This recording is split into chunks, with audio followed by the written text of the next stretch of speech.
Bonjour. Aujourd'hui, j'avais envie de reprendre avec vous la première lecture d'hier.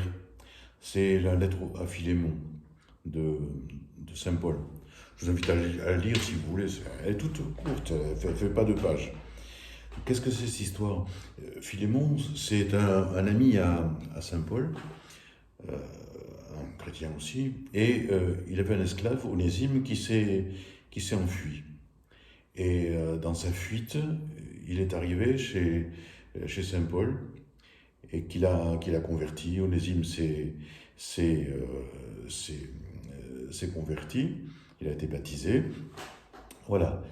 Et donc, la lettre à Philémon, euh, Saint Paul dit à son ami, ben, voilà, c'est vrai ton esclave s'est enfui, mais je te demande de le reprendre avec toi et de l'accueillir comme un frère, voilà, comme si c'était moi. Alors, pourquoi cette lettre m'interroge? C'est qu'on a quand même deux façons de voir les choses. Comment réagir bon, par exemple, à l'esclavage.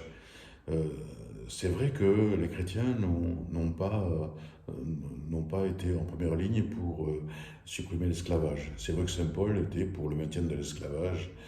Mais ce qui change pour Saint Paul, c'est qu'il faut que l'esclave soit accueilli comme un frère. Ce qui quand même bouleverse un peu les façons de voir. Bon, s'il est toujours esclave, mais s'il est considéré comme un frère, c'est pas, ça change toutes les relations. C'est ce qui s'est passé d'ailleurs parmi les premiers chrétiens.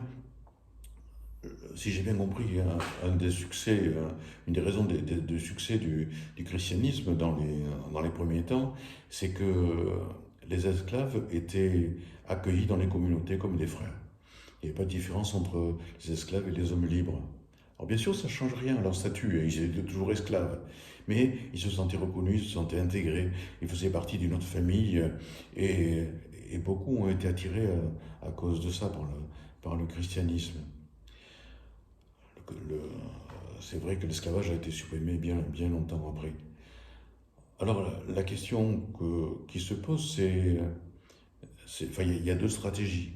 Ou on lutte pour la suppression de l'esclavage, ou on change les données de telle manière que les esclaves soient considérés comme des gens comme les autres, comme des égaux avec les gens libres. Donc une transformation de l'intérieur. Alors, bon, ça m'a fait penser bien sûr à ce qui se passe aujourd'hui, hein. Euh, Comment les chrétiens vont réagir par rapport à la pandémie actuelle? Bon, il y en a qui disent il faut changer les règles. Il faut qu'on obtienne des dérogations. Et donc, ils font des pétitions, ils font des recours pour avoir euh, des dérogations, pour pouvoir vivre, par exemple, la messe normalement, comme avant. Ça, c'est une façon de faire.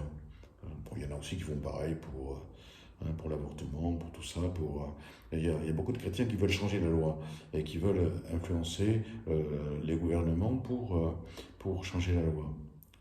D'autres, euh, bon, c'est plutôt comme ça que je suis aujourd'hui, essayent de dire, bon, on nous impose un conditionnement, comment vivre pleinement dans cette situation notre foi. Alors souvent, on est peut-être à la limite de la légalité, mais pas forcément, quoi. Comment vivre de l'intérieur? Comment faire en sorte que la foi continue à se vivre par les relations que nous pouvons entretenir, par les partages que nous pouvons faire. Bon, ce que j'essaye de faire, moi, avec vous, c'est un peu ça, quoi. Je ne cherche pas à changer la loi, mais je cherche à faire en sorte que la question de la foi reste ouverte, que les questions que posent les évangiles de chaque jour atteignent le plus de monde possible et que ça fasse tâche d'encre, quoi, que petit à petit. Alors peut-être que c'est une soumission, hein, c'est une façon d'être soumis, bien sûr, hein, comme on peut dire que Saint Paul prêche la soumission en disant à Onésime, bah, tu reviens chez ton maître et puis tu reprends ton statut d'esclave. Mais ça peut être aussi une manière de changer les choses de l'intérieur. Alors voilà, qu'est-ce qu'il faut Voilà, quelle attitude choisir? Bon, chacun fait ce qu'il veut, hein. Chacun soit dit, ben, je vais essayer de changer la loi, ou bien je vais essayer de vivre différemment dans un contexte qui certes, est différent. La deuxième hypothèse est plus compliquée parce que ça suppose que les chrétiens essayent de vivre véritablement leur foi dans ces nouvelles conditions. Et bon, on peut être soumis à la règle, mais insoumis dans la manière de vivre. La pire des choses, d'être soumis aussi en disant, bon, ben, surtout je ne fais rien, surtout je reste dans mon coin.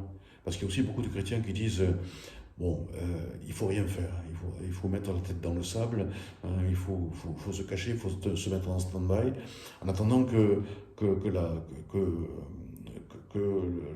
tempête passe. Bon, après, quand la tempête sera passée, on pourra voir comment reprendre la foi, s'il en reste quelque chose. J'ai peur que ceux qui ont décidé de ne plus rien faire, petit à petit, ça fait 10, hein, petit à petit, bon, une fois qui est plus vécue, elle meurt petit à petit.